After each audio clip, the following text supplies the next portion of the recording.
Hey guys, today we're going to be seeing the untold story of Herobrine. Here we go. Hope you enjoy. Discover the tragic tale as we reveal the untold story of Herobrine.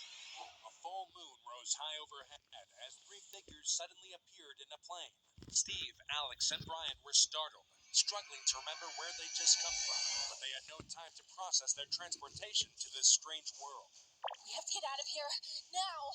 The monsters that populated the field turned to them with delight, lurching toward their new prey. The trio broke into a run, fleeing from the hands and teeth that would see them dead. Terrified of these creatures they'd never encountered before, unfamiliar with the terrain, they soon found themselves in a dense forest, struggling to part the branches. Zombies growled close behind them, and Steve turned as a spider leapt into his face. He punched back out of instinct, his fists flying at any creature that drew too close to him and his friends. Alex and Brian were less courageous, only cowering in terror as the monsters bore down on them. We can't hold them off alone. If you guys can't help, we have to run.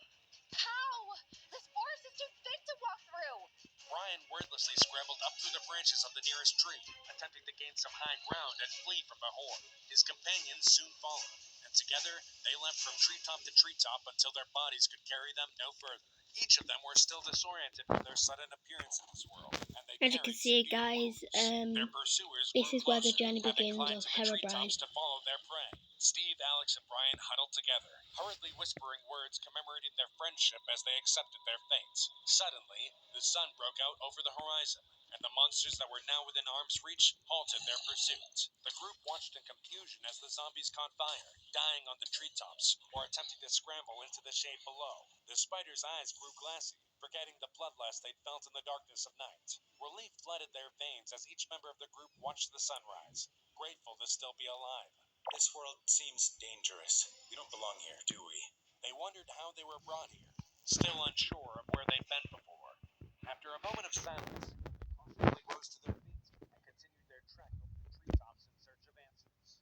Three stomachs growled in unison as the group slowly made their way through a jungle. Their searches for fruit in the trees had only provided inedible cocoa pods. They had no knowledge of how to craft them into something that would sustain them. When they came across a herd of cows, Steve and Alex exchanged a look of dread.